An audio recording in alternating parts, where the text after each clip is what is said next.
Lads, welcome back to St Neots Town TV. Nice 3-1 victory against Bashley at home today. Far from a comfortable game though. Gary, what do you make of that? I think you get to this stage of the season and, you know, at times it looked like we were walking through it, but, you know, eventually we stayed patient, and I said to Z just maybe a minute or two before we scored, I felt we were always going to get the second goal. It was just a case of, as the clock was ticking down, I suppose people getting a little bit nervous, thinking a point, you know, probably wouldn't have kept everyone happy here today, but as I say, the goals came in the end, so 3-1, 3 points on the table, and I believe that's the highest points tally we've had at this level so far, so it's another, you know, target that's been met.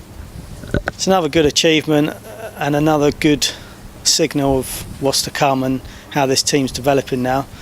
Zema, we had plenty of chances today, didn't we? But we just seemed a bit wasteful in front of goal. Yeah, definitely. I mean, we said at half-time and at the end of the game, you know, I think the 2 goals, and we could have easily been sat in there 1-1, and I think we wasted, like I said, a lot of opportunities around the box, and maybe to create an even easier opportunity, I think I probably counted 5 to 8 shots from distance that didn't trouble the keeper, instead of just maybe putting a foot on the ball and find another pass 5 yards higher up the park. and then maybe someone shooting from 8 to 10 yards. I mean, people were making decisions to shoot over 20 and 25 yards today, which was surprising. But it can get like that, people are trying to get their goals tally up. There's only 2 league games left, so I can get it. If I was out there, I'd want to score a goal as well. The season's petering out. People have obviously got their own goal targets in their head, and I get that. But it's important that we don't play like that, because that's not how we play. We get to that point, we find a killer pass, and then we score from the 8 to 10 yards. So that's what we said to them at the end of the game. But like I said, we got there in the end.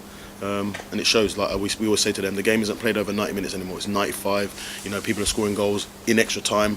Even in the Prem, you see 2-3 goals flying in the same match within past 90 minutes. And I think that is something that all players out there have to know, that be patient, and until the ref blows a final whistle, is the game over.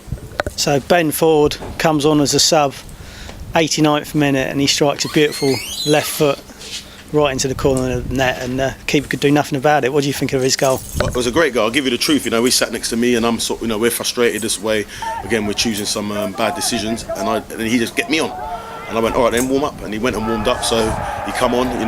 We made the change. Said, all right, sometimes that's what you're waiting for. You want people on the bench alongside you, ready to. When you look in the bench, you're looking down the side, people that are ready to come on. And he said, listen, if you're watching them kick it over the bar, or kick it wide, listen, I'll go and put one in the net. And to be fair to him, it was a cracker of a goal, and he's got that in him, because he is technically very good, and he does strike a very clean, sweet ball. So I'm happy for him, because it's been frustrating for him. Even in our time, we're trying to use him at the right times. He's got good players in and around him, like Ben Fowl, JD's crackers. So he has had to be patient. He's had to leave the football club to come back. But there you go. That's how you make headlines. So if you are coming off the bench, you make an impact, score a goal, and then people remember you again.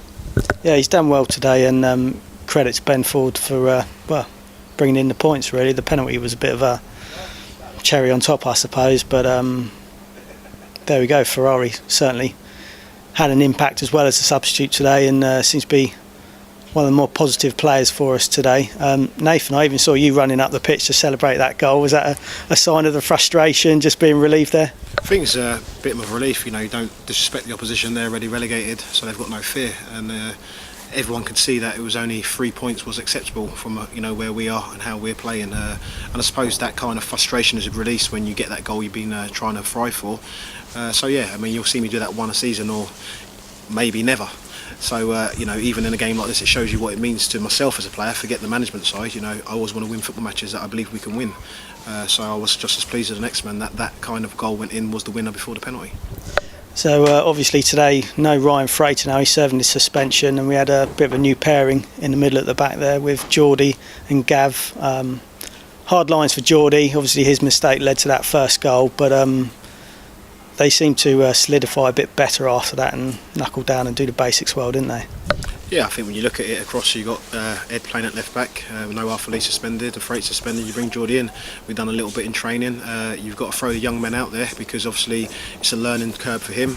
It's a great way to learn when there's nothing really at stake on the game. And like Z said, and the management said in the change room, you have to make mistakes to learn and grow as a player. And he'll become better from that. We've all been there. There's no one in this dressing room or in this camp that hasn't made a mistake this season, and it's part of his learning. It's part of his development. We won't batter him for it. We move on. The lads have dug him out and got the 3 points, so and that's all that matters. Yeah, job done.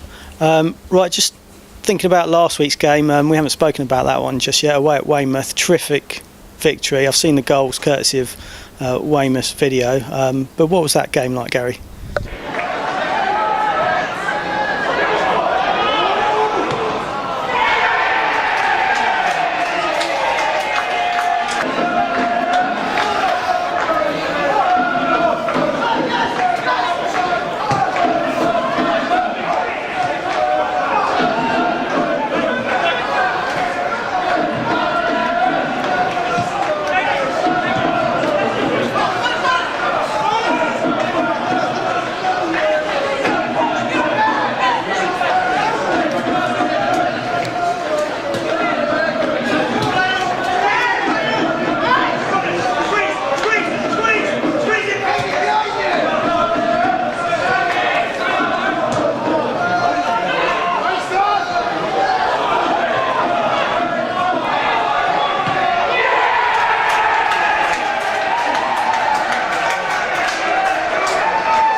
It was a good game. I thought it was a comfortable 2-1 in the end, and at times we played really good football. I mean, the goal we scored was a 15 kind of pass, 15-man move, and you don't see that every week at this level. And when you kind of rewind back to the final, the game before that, I think we strung maybe 29 passes together, and we were unfortunate not to score. So I think we're moving in the right direction, and when you see things like that happen back-to-back games, it's pleasing. Excellent. All right, good stuff. Well done today, guys. Cheers, Alan. Thank you.